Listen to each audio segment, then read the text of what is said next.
Welcome in, ladies and gentlemen. Welcome to a big Friday slate.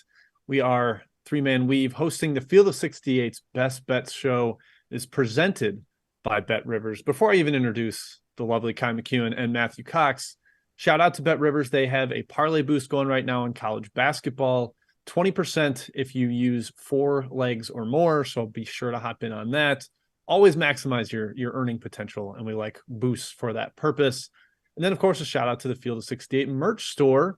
Pop in there, get yourself a t-shirt or something. 20% off until the Champions Classic. So make sure to check that out. That's next Tuesday. So you got a few days for that. Matt, Kai, I'm Tim Robbins in Shawshank Redemption about the fact that we have good games. I'm letting the rain come down on me.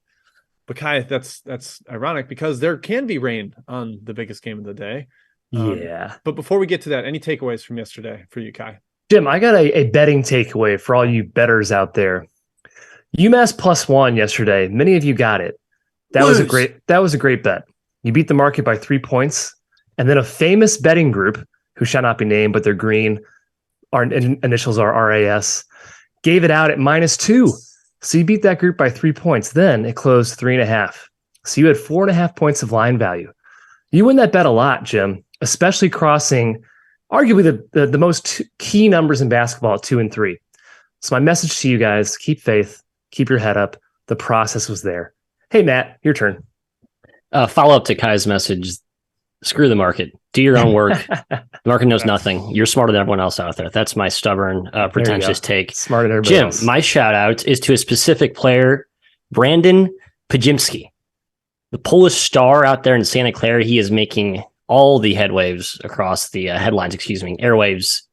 the college basketball Twitter sphere. Just like lifting AirPods is what they call them. Illinois fans know him as a defector, the Brad Underwood let slip away to the cracks, but he is an absolute star. Maybe the most fun player I've watched this season, and then responsible for 2 early losses in the betting markets. So I bemoan him for that, but he's an absolute star. Watch him. If you watch Santa Clara basketball, tough to find him on the tube, Jim, but he's amazing. Yeah, we came into this year saying, we're a little low on Santa Clara because they lost a lottery pick. And I'm not saying Pajimski's a lottery pick, but he might end up being a pro down the road. Like he has that kind of potential. My tip of the cap, shout out, takeaway is to Southern Illinois. I'm kind of wearing their colors. Salukis, Carbondale. Yeah. Big win on the road at Oklahoma State. I believe Eric Haslam tweeted that's the only loss never mind. It was the Oklahoma loss to Sam Houston, but it was the only loss, or one of the only losses for the top 50 teams. SIU pulls it out late with a 3 from the corner from Marcus Damask. Big time upset. All right, let's get to today because there's a ton of games. I think there's 76. There's some really elite games. The power conference teams are finally getting together and having a couple pillow fights. Kai will be in attendance at one of them. We'll discuss that. But we're going to start with the big one on the aircraft carrier, the USS Abraham Lincoln. Matthew, Gonzaga, 11.5 point favorite. Total has crashed down. Pete mentioned in the chat, it is 14 points below the Ken Pom total right now, 142 versus 156, presumably because of the outdoor nature of this game. What do you think? Is it too low? What's your take here? Yeah, I think betting the under is a little bit, it's almost too easy. However, you could argue that you're overthinking this game if you're trying to weave in different components of this handicap. But yeah, I think the obvious play is the under because of the aircraft carrier dynamic here. But man, you just look at the pace at which Gonzaga plays and Michigan State as well. Like that's kind of how I think they have to score this year in transition, especially without like a go-to interior linchpin they can throw into the block and play through. I don't know, Kai. I think the efficiency could be bad. I feel like the pace will still be really high though. So you actually have some shot making. And if you have Drew Timme scoring at will, which I think he will inside, I would tread lightly on the under. So I guess, Jim, my take is basically a tread lightly on the under steam, which is already poured in. Yeah, there's a reason, I guess, the total's so low, right? I mean, it's outdoors. It's windy. It might be slippery. It's very stupid having this game on the aircraft carrier, guys, but we know that already. I think Sparty has lost the last 4 championship classics they've been in. I need someone to check. Not Champions Classic. You're right. This is not a Champions Classic. Excuse me. Last 4 big neutral games they've been in, we'll say. Marquee events to start the season. Lost to Kansas by 13 last year. I think the spread's pretty big, though, man. 11.5. On a carrier, which we already said the points might be coming at a premium. I think that's a little bit too high. I lean towards Michigan State there, Matt. My worry here, Jim, is who guards Julian Strother? Izzo likes to play Malik Hall at the 3 right now. I don't think that's going to work out. And who's guarding Timme? I'd say absolutely nobody. That worries me matchup wise, but the spread is a bit high. Yeah, the Timmy thing seems so obvious, like he's going to shred them. It should also be obvious to Izzo, so you think he game plan around it and double and make him rotate. But I kind of think this is going to be like Izzo's okay with their asses getting kicked inside, and he's just like, all right, rest of the year he can point to this, be like, we need to be more physical. Look what happens when we don't man up inside. This is the lesson game. Mm-hmm. It almost feels like he's going to be all right, letting Timmy go one-on-one, letting him score a ton. It's kind of what Texas did last year at Gonzaga. They let Timmy go absolutely bonkers. I could see Michigan State doing that same thing and using it as a launching pad the rest of the year. So I have no edge on the spread where it's at. It does feel a tad high, but I'm not betting it. That total is freaking low. I'm considering the over. I might go over. Do you want to be cute? I might go over with you. I might ride with you on that one. The pace will be high. 3-point shooting will probably be bad, but pace will be high. I don't really trust either team's interior defense at all. There's no shot blockers on the floor. So I think we might get enough for the over, even despite it being outside. All right, let's move on. I alluded to Kai attending a game in person tonight. That would be this one. Stanford versus Wisconsin, another goofy, different, unique venue. Mm-hmm. They're playing at Miller Park. I'm calling it Miller Park forever. I'm a Milwaukee resident, or you should. From Milwaukee, so you can't stop me. Kai, Wisconsin is -4. Numbers sat around steady, a little bit of Stanford money maybe, and then the totals come down a hair. What do you see with this game? You're going to have eyes on it. Hopefully we get some great report out of you on tomorrow's show as part of your takeaway. I'm excited. I'm excited for the venue. I think it's pretty cool. My hope is the roof is closed. We don't have an aircraft carrier-esque situation. We should know that, right? My view is going to be terrible. I'm pretty sure. I think I'm sitting in the Brewers press box, which is like way up there. So we'll see. TBD. My wife probably has a better seat than I do, but I'm excited about it. Wisconsin, Matt looked awesome against South Dakota. I think they're for real. Tyler Wall is a stud. Chucky Hepburn coming into his own as a sophomore at point. And the system is always there, right? It's the same system we're used to ever since Bo Ryan was there. The program is solid. Stanford, however, didn't look that great against Pacific. They had a hard time stopping ball penetration from Pacific's guards. I don't really trust their defense. I do like Michael Jones, but their big guy, Renault, who dominated Pacific, he's not getting the same stuff against Wisconsin. It's just not happening. Spencer Jones, key injury to watch, Matt. I'm leaning Wisconsin, though, either way. Yeah, fun little handicap. Been some money coming on both sides here. It's settled in at around 4. Spencer Jones, as you mentioned, Kai, huge part of the handicap. He's supposed to play, correct? That's the updated intel with him. I don't know. I think it's TBD. I thought I saw our King Rocco said he's projected to play. Okay. But he's part of the handicap. Yeah, very important. Good two-way player. The venue just gives me the weird, I don't know what the heck's going to happen, how it's going to look like, what it's going to feel like shooting inside a cavernous baseball stadium. I don't know. Just not something I really want to get involved with. Totals come down a little bit, Jim, 135. I don't have a take on side or total here. I think the number's a little bit high. I think Stanford's talent should make this closer to 2, but I'm not going to bet Stanford. But on like an effective road game. Yeah, I gave Wisconsin a hair of home. I gave him a point. It's close by. Yeah, exactly. That's what I did too. Nowhere near as much travel, so I felt comfortable doing that. Kai, as you mentioned, Stanford's not going to be able to eat inside in this one. Wisconsin is a hyper physical defense. They're super disciplined. They're going to make things difficult. One other note I had in this game, I'm kind of forgetting what it was, but I got to check. Oh yeah, I think Wisconsin will actually read the scouting report on Michael Jones. Pacific did not. No, that's not kidding. Pacific had they gave up 8 open threes to Michael Jones in the first 10 minutes of that game. Wisconsin will not do that. They will be all over him. They'll be glued to him. I think that helps the under. Hey, it's one of my best bets, fellas. I'm trying to check on the updated BetRivers total right now, but I am in on the under here. Try to find it for you, Jim, if you want to just continue on. Appreciate it. I'm on the NBA page right now. I got lost on BetRivers website. It's not the best. No, never mind. It's a great site. Yeah, it's a perfect site. It is 136, Jim. It's perfect. All right.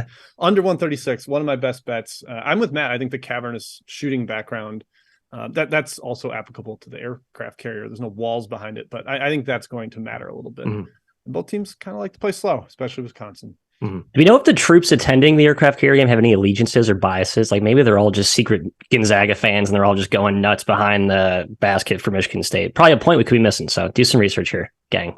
Yep. Do some research. All right, next game coming up here. UAB and Toledo, one of the best mid-major matchups you can possibly find this season. Arguably the best team in the CUSA and best team in the MAC. 5-point spread here. I'm a little tempted by Toledo, Kai, but Yep. I haven't been able to absolutely go for it. I do kind of want to watch this game. Probably going to be a shootout, really, really high total as evidence, 157.5. So what do you think? Yeah, the inaugural Barstool Invitational. Wow, what a moment for Barstool right there. Awesome mid-major game, like marquee, one of the best we'll see probably all season. Jim, we've mentioned many times. You figured it out. Toledo, the ATS darling of the last 2 years. They've been the best ATS team. There's none better, and they're a dog right now. But Matt, UAB is a juggernaut. I'm scared to go against UAB. They have a ton of athletes. Even though I think Toledo can score and pull Jamison away from the hoop, I still worry about the other end. I don't think they're stopping UAB whatsoever. So maybe over is a lean here, Matt. I think it's a high possession game. I think both offenses find some success. I lean Toledo as a dog, but nothing strong on the side. I cannot wait to bet Toledo. I got some 5.5 at the perfect time because I'm really sharp. It just kind of settled in at 5 right now. Jim, I'm so excited. This is like kind of what's the progression of coming out of addiction or whatever. So like I was part of fading Toledo every time last season. Now I've stopped fading them, and then now I'm actually betting on them. So it's kind of the final frontier of the progression. So 5 points in a game where, as much as I respect UAB, I mean Toledo had Valpo down 30 basically.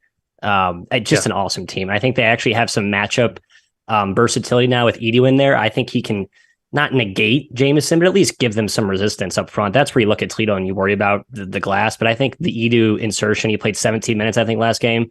Not probably 100%, but like 80%, I'm guessing. I think that matters. So Toledo +5. Yeah, it's kind of a chicken or egg thing there with Edu and Jamison. Like, I think Toledo could play Jamison off the floor with how they space it with their two bigs. So maybe they force UAB to play their style, or if Jamison is dominating, they do have an answer this time on the rim or at the rim.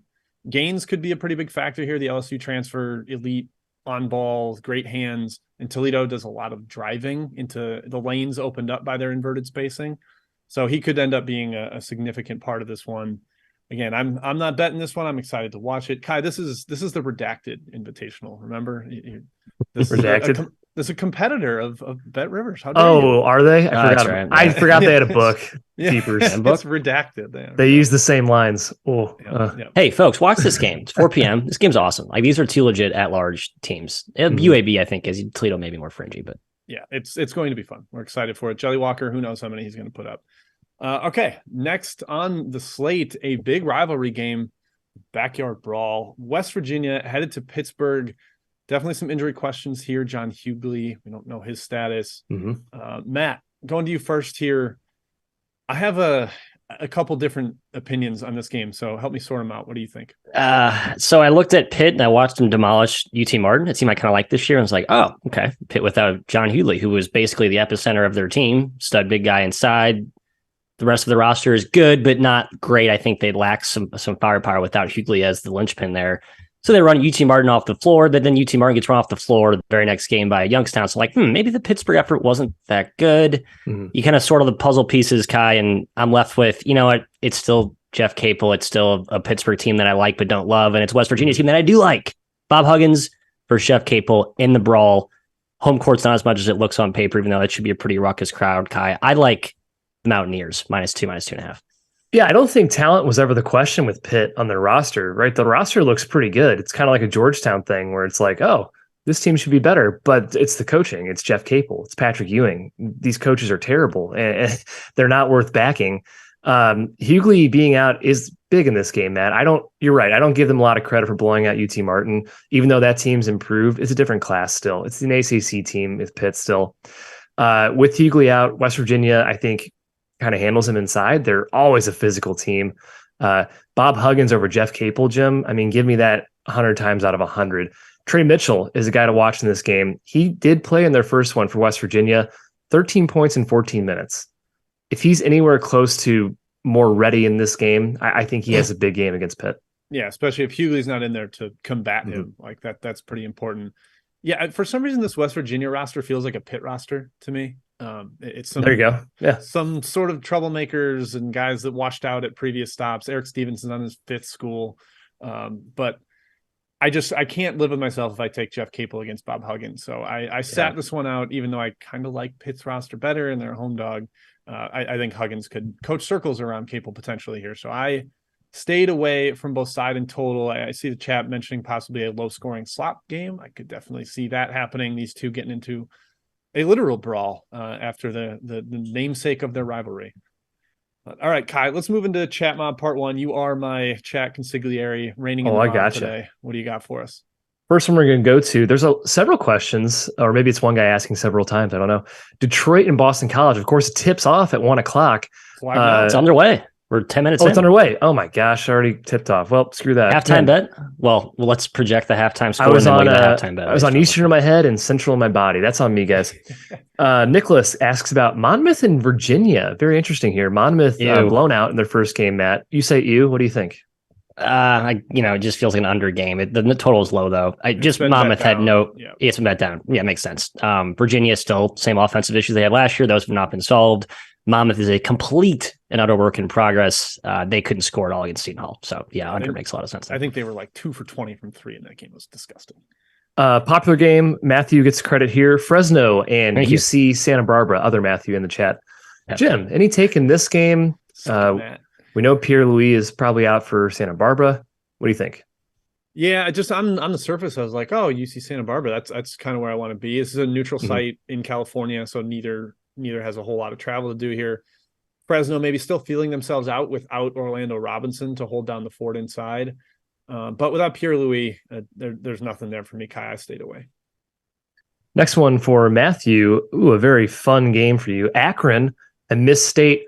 Connor likes Akron +6. What do you think? Neutral floor, I believe. This is the other game of the this is a Wells Fargo. The redacted Invitational. Yes. I kind of liked under. It's a low number though, 128.5.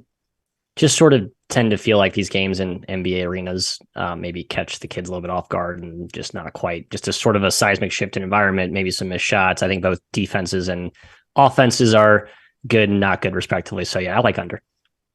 How about Dave? Jim, he asks, should we fade the train wreck that is Manhattan's situation right now? They're playing Central Connecticut. Man, I don't really like that team given a touchdown. So, I'm probably in to take Central Connecticut there. I think they're going to be more competent this year than certainly in past seasons. I kind of actually like their coach, Sellers.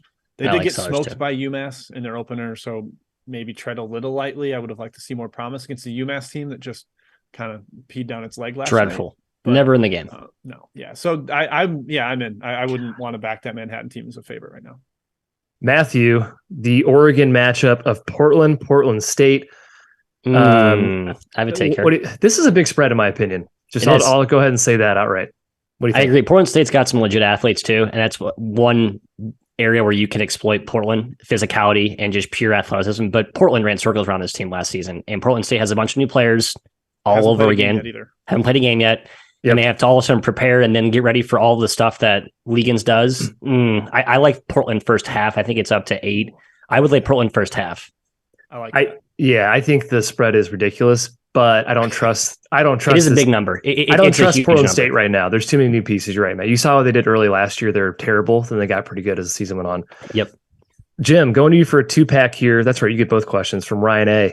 Nice. NJ abs I have too. A weird matchup. NJIT and Cal Baptist. And the second matchup is St. Francis, New York, and Minnesota. All right. First off, I would lean Cal Baptist pretty hard. NJIT going all the way across the country in that one to a relatively tough place to play. We saw Vermont fade horribly last night after they did the cross-country travel. Cal Baptist kind of got smacked at home by Long Beach in the opener. I think we get a lot better effort from them. NJIT's defense is kind of a sieve. Taron Armstrong probably tears them apart. In the other one, Kai, no battle. Makes me lean towards dog and under in that one. I think both numbers have moved a little bit or a lot. So tread lightly with where the number is at right now, but that's certainly what I would be looking at. Love it. And Matt, last one before we go back to the outline. There's another break coming up. Don't worry. Xavier in Montana. Montana got the doors blown off of them against Duquesne. Wow. Does Xavier do the same thing? There is a question on this about the under. There's also a question about first half. Xavier, I think, is laying 10. It's a huge number. I'm not going to lay it with Xavier, but I get shades of Georgia Southern in Montana where you're going to start your season with this really kind of not cross country, but halfway cross country where you go to Pittsburgh to play Duquesne. You get absolutely demolished. Now you fly back to Cincinnati. Maybe you're just a really bad team, and we're going to find that out today, which is what we did at Georgia Southern last night. And I think maybe Montana's just not that good this year. So I don't know. It's a big number, but I think this is sort of a game where you learn the Grizz are the Cubs this year. Yeah, what Matt, the quotes you found from DeCure were discouraging, to say the least, about Montana after the first game. Yep. I have faith in them a little bit. Back to the outline, Jim. Back to the outline, another rivalry game. Clemson headed to South Carolina. Kai, your boy PJ Hall is not playing in this one. Such a shame. But South Carolina was pretty bad in the opener. So what do you think here? Yeah, neither team looked great. Clemson didn't look great against Citadel, but Citadel might not be as bad as people think this year. But South Carolina squeaking by South Carolina State is pathetic. It's a major rivalry. Maybe the Gamecocks show up here, Matt. But even without PJ Hall, Brad Brownell's no dummy here. Chase Hunter and Hunter Tyson both played very well in their first game against Citadel. I think their defense shuts down South Carolina. I don't expect Hayden Brown to go off like he did against South Carolina State. His career games against Tier A competition are bad. They just aren't good. He dominates lower level teams. We've said this before. So it's Clemson for me, even without Hall. Yeah, I like Clemson here too. I think South Carolina is going to struggle this season. I really do. I just feel like they're not quite ready to unleash the best version of Lamont Paris's coaching chops. And I know the Jackson thing gets a ton of hype, but I just think it's more flash than substance. I like Clemson. I think they're a little bit undervalued right now. Yeah, I read Michi Johnson's getting a little treatment too. If he doesn't play, like, I don't know who South Carolina's second best guard is. Chico Carter played almost the entire game against South Carolina State because they have no depth. That bench is bleak. I think Clemson's just. It's a top-heavy roster with South Carolina. I agree. It's a very top-heavy roster. By the way, I like that Ken Pom has Gregory Jackson instead of Gigi. His proper name, Greg. Very formal. Yep. But I'm with you guys. G-Unit. Clemson would probably lean under, but and both teams are so thin. Clemson's just a little more talented right now. All right. Continuing the rivalry theme, we head to Philly. A Big Five matchup here. Villanova on the road at Temple. Matthew, Temple struggled in the opener, lost at home to Wagner. Villanova didn't get away from LaSalle, but they actually looked better than I thought they would. So where do you stand on these two teams? I'm not going to overreact to Temple, unlike I mentioned what I'm doing with Georgia Southern and maybe Montana. I do think Temple actually is still a fine team. They were controlling that game, and then the crazy comeback by Wagner. I also think Wagner's a lot better than people think. Sidebar. But this kind of a short number, isn't it? Like, I know it's at home, but it's not really a home game. Like, it's a bus ride across the city. We have a couple of Temple experts in the chat. Curious to get a vibe as to how, I don't know, ruckus this crowd's going to be for the Owls. I guess I would maybe lean Temple at the number, Kai, but I like the under more. I think it's a low scoring game. I had this game circled before the season started. I thought Temple had a really good chance at popping Villanova here. They're an experienced team versus a team with a brand new coach who might be very good in Cal Neptune, but he's replacing a legend, and they're dealing with injuries still. Whitmore probably doesn't play again. We know Justin Moore's out, and Temple could be tough, man. They were up by 15 on Wagner, Jim, with under 8 to play. They pretty much dominated that game. It was a fluke ending. They shot 5 for 20 from 3. As a result, they dropped 17 spots in KenPom, and yet this line is still pretty short. I think Eric Dixon is a matchup problem for them, but elsewise, I don't think so. Temple is big on the perimeter, man. They can go toe-to-toe, I think, otherwise. So I liked it at 6 when it touched it. I was all over Temple. Right now, still probably just a lean their way. Yeah, I'm with you guys. Ryan in the chat is one of our Temple experts. He's saying Temple wins these games. They lose the ones they're supposed to, like Wagner. He says that's right. Environments will be pretty solid. Yeah, I'm kind of with that. I would lean towards Temple at home as well, just to hang around and be feisty, kind of a thorn in the side. Both teams are huge on the perimeter, like a lot of big guards in this game, very switchable, which would also probably play to Matt's under take right there as well. Next up, San Diego State, the show, Matthew, one of your favorite students. Let's go. In the entire country, hosting BYU. Big number, laying double digits to Mark Pope here, but BYU is bad in their opener. Matt, can San Diego State just continue their, what we think, ascent to top 15, top 10 status here? Do you have any splits on the Aztecs as a largest favorite? Anecdotally, I don't love it, especially against Mark Pope, who I love as a coach, but Pope has a very young roster this year, and I maybe underestimated the time it's going to take for it to gel for the Cougars, if it ever does gel. They have real question marks in the backcourt. I heard a funny article talking about how much Pope misses Barcelo, who officiated his wedding over the summer. Mark Pope literally did not win one game at BYU, has not won one game at BYU without Barcelo in starting lineup. So Barcelo has been a part of every single win Mark Pope has registered at BYU. Now he's gone. The replacement with Rudy Williams, kind of a flimsy Band-Aid at a pretty big gash, I would argue, Kai. So I don't know. I'm not going to back the Cougars, but it's a big number, man. God, 11? Yeah, I know. It's huge. It seems almost unreal. I think any other year this spread, you're crazy, right? BYU covers this nine times out of nine times out of 10 even. San Diego State, though, they might be Final Four good. That's their ceiling this year. And BYU just snuck by Idaho State. So they haven't clearly arrived this season.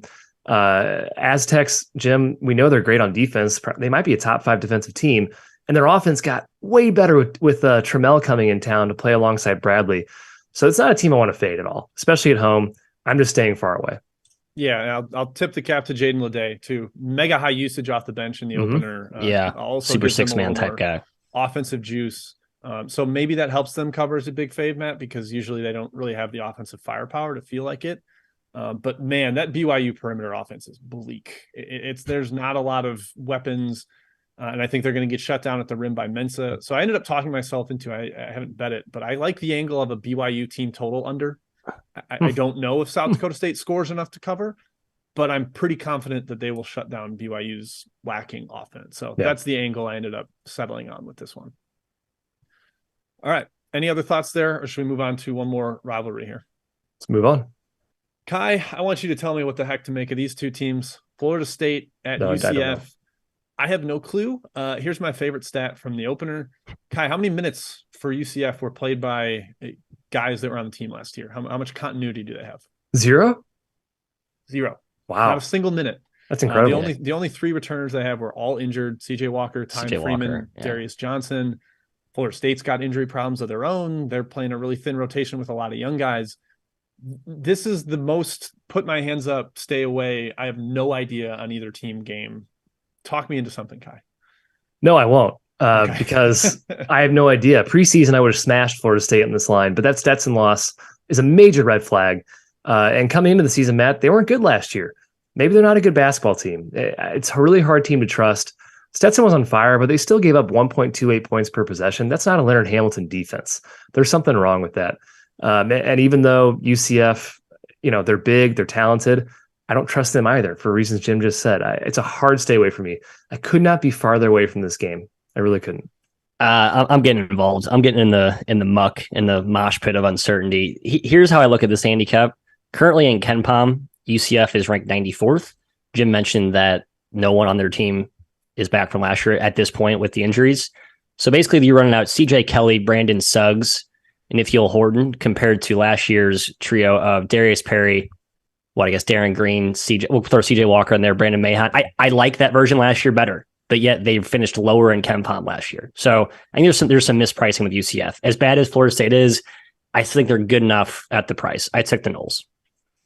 Well, the spread of this game is off of what KenPom has, to be clear. It has UCF winning by 2, but the actual spread is Florida State by 2. Mm-hmm. So some of that is priced in, Matthew. I think some of what you're saying. Oh, yeah, it is. I'm sorry. Is into the number. God, I can't read plus minus signs, Jim. That's okay. You'll get That's there. Tough. That's hard to do sometimes. Yeah, Kai, what you said I think is spot on. Preseason, I would have been like, Florida State -1 here. Are you kidding me? But really bad wake-up call in the first game, and I don't really trust the depth. So I'm staying far, far away. I'm still off by 2 for the record. I had this -4 Florida State. So while Jim corrected me, my point still stands partially. Yeah. I'm just saying part of it's in there. Like if this was UCF -2, that'd be ludicrous. But all right, Kai, let's go back to you. I know there's more chat mob questions flowing in. Oh, a ton, man. We're gonna have to rapid fire here. Yep. UNC Charleston. We want side and total leans. Now, Ted in the chat, you said over 159. I'm pretty sure that's long gone. I think it's like 162, 163 most places. I liked the over at 159. Still kind of lean it. There's gonna be a ton of points here, tons of possessions. On the side, I lean towards Charleston. That's my take. A little bit big, but scary, of course, fading UNC. Agree with you, Kai. Jim, how about, Oklahoma? Who does Oklahoma play?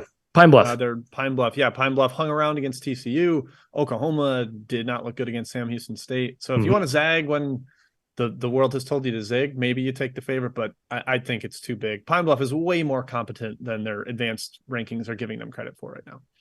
And Matthew, Spencer K asks about the game of the night, Mississippi Valley State at Hawaii. What do you think? You got a pennant back there. Which one are you pointing to? You got Oh, they're both. Look at that. Isn't that cute? That is cute. The bows by 50. Like, Jim, you mentioned this. Mississippi Valley State going to the island. Like, good for them. I'm glad they can. That's a great experience for those guys. They're going to get smashed. Complete smash. Yeah. Right? You know what? Good. Let them get smashed. And let them get smashed before the game. It's a great experience. Alcohol. Let them have fun on Hawaii. Gorgeous island. Maui, right? Great experience. There you go. Yeah. Oakland Bowling Green. Jim, I don't think you can touch this if you don't know about Jalen Moore's status. What do you think? Yeah, if he's out, I think it's a little high. Catching a touchdown there, 7. Bowling Green was actually decent in their first game. They solved the Air Force zone riddle, which I actually was kind of surprised by. Mm-hmm. But without knowing on Moore, it's probably a stay away. If he's out, I would step in Bowling Green at +7. But if he gets announced out, the line will move fast. So you're going to have to be aware on this one. A lot of questions on Georgia and Wake Forest. Matt, I felt the spread was maybe a touch high. I agree. Do I trust Georgia yet? I don't think so. I'm watching the market here. I may counterpunch with Georgia. They look pretty good, I think, against Western Carolina in their first game. I know they struggled to get away, but defensively, it's vintage Mike White. Offensively, it's a little bit herky-jerky. But again, they're a dog catching a touchdown against a Wake Forest team that's down their second best scorer, debatably, with the Tuca. I'd like the Bulldogs. Wake Forest had miracle cover against Fairfield in the opener. So, yeah. Jim, back to you for a school near and dear to our hearts, of course. We're alumni. Mizzou's hosting Penn. Tough matchup, man. Ivy League coming to town. What do you think? Yeah, it opened too high and the market agreed and it's been bet down. I still think there might be a little bit of value at 12. Penn is solid. They got wiped out by Iona, but they also were incorporating a whole bunch of new pieces that were injured last year. They're actually healthier. They shot the ball like Garbaggio.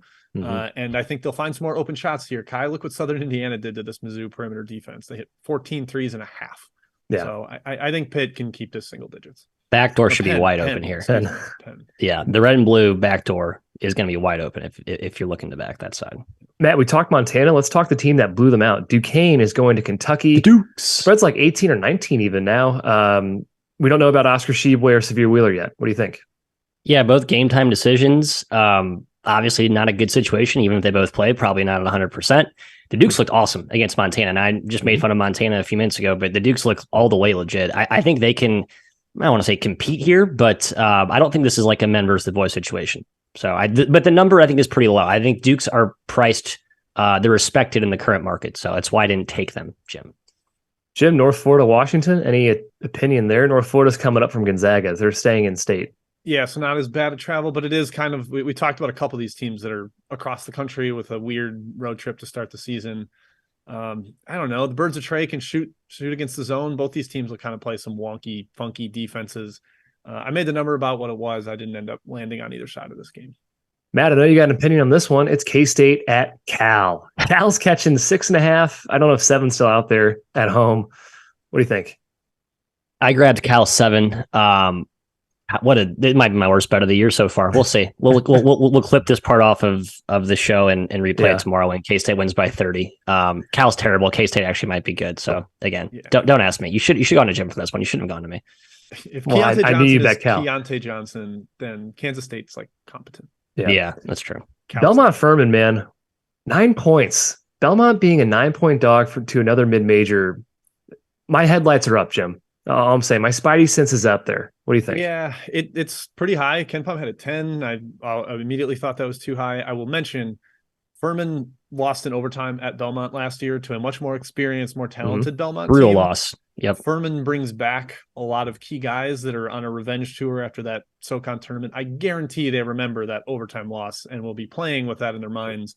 So I ended up staying away, even though I made it a little lower. I think that motivation angle means something for the favorite. Furman wants at large. They have to win every game in non-con. They have to win by as much as they can in non-con. I just like Furman this year, early in the season in general. So, but yeah, it's a big number. It's big. Matt, a game I really didn't look at too much, but it's sneaky good. Liberty is at Alabama. It is 9.5 point spread. Might seem low to most people. Man, Liberty's good. What do you think? Yeah, so is Alabama. We looked at the Longwood spread. I think they got bet up. They covered 16. Not great against power teams, though. That's fair. I think Liberty is more, able to stand up to stiffer competition just with the style. And you have a star in Darius McGee. Don Welsh is not going to play. I kind of think that matters. He's a pretty key backcourt cog for for the Tide. I still think it's low. I would lean the Tide, actually. Maybe first half Tide, 5.5 or something. Jim, our Big East team, the DePaul Blue Demons, are hosting Macomb's Summit team, Western Illinois. What do you think?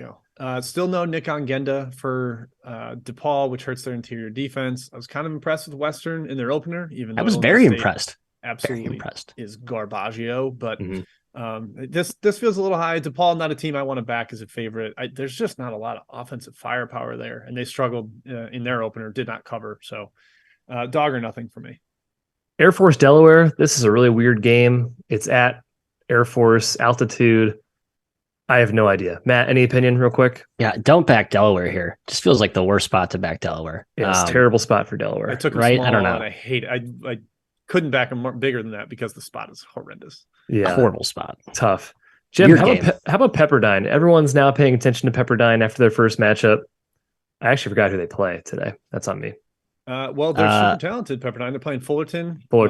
I kind of like the over here. I think I'm going to like a lot of Pepperdine overs. They will play completely undisciplined on offense, but they have the offensive talent to succeed doing that. Fullerton is a drive, get to the rim, kind of play downhill type of team as well.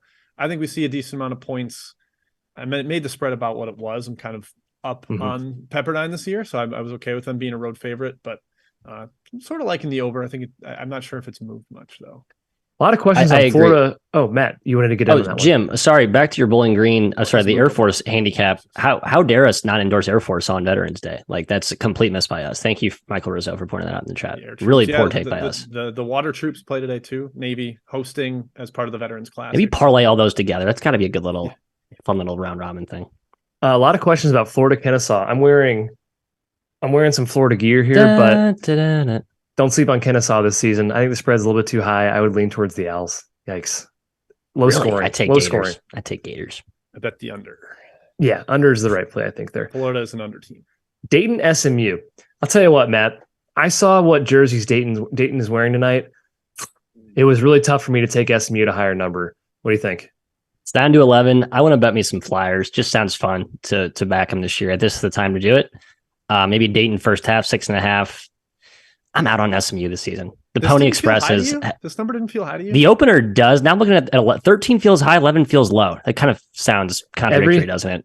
Every Dayton fan on Twitter thought 13 was very high, and I trust them. With no Malachi SMU, it's a legit roster. Like, I think it's a very high number. I think Dayton is like priced like a top 10 team in some spots this year. I'm not buying that. Malachi. Without Smith Malachi. is important to them. Mongolian Mike is the stud. Mongolian Mike, man. 6'8" point guard. Old Dominion Drexel was our last one here. Got a lot of questions somehow. Jim, what do you think? Monarchs. I love the Monarchs at pick. They've taken money. I wouldn't lay over 2, so I try to find the -2 if that's out there. I'm not sure exactly what it is at BetRivers right now. I will double check with our wonderful sponsor. But I think that Old Dominion team is pretty talented. They're competent. Like they're better. Matt, we talked about this offline. Like they're better than I kind of remembered. And Ben Stanley, who used to be at Hampton and then tore his ACL at Xavier, he's a stud, and he looked like it in the opener. So I'm high on Old Dominion this year. Yeah, we used to like hype him as like a Xavier game changer at Xavier. So yeah, he's going to matter for this Old Dominion team for sure. Yeah, Jim, that does it for our chat mob questions. Back to you. Oh, well, let me swing it around the horn to Matthew. Matt, best bet. Tell the people what you got. I'm taking the Purple Panthers of Northern Iowa, catching a touchdown at the Itsy Bitsy Spiders. I just don't understand why this number is so high. I think it's two teams in very similar maturity stages of their program lifespan. You have two teams that are replacing a bunch of key starters from very experienced, very awesome teams last year. I think they're very much in the same weight class. So I don't know why one team is laying 7 over the other. Richmond just beat VMI in very slow, methodical, crockpot fashion. I think VMI is kind of bad. So it actually didn't really impress me at all with Richmond. So I feel pretty confident that I know it's a young UNI team, but I think they cover 7 on the road here. I think it's 7 because people are afraid of Austin Fife being out still. And they think it's a big deal. And UNI is a young team, but I agree.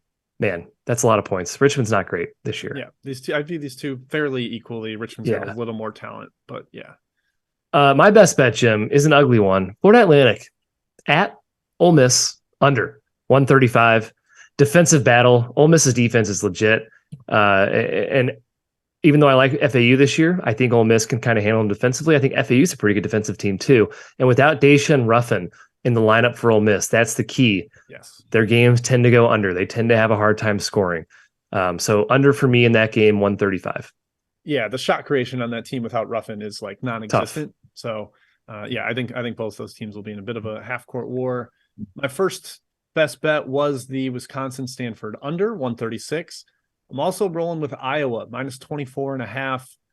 This is a big number for these two teams. NC-A&T is not without talent, but it's their first D1 game, and Iowa is dominant in these non-conference big home fave spots.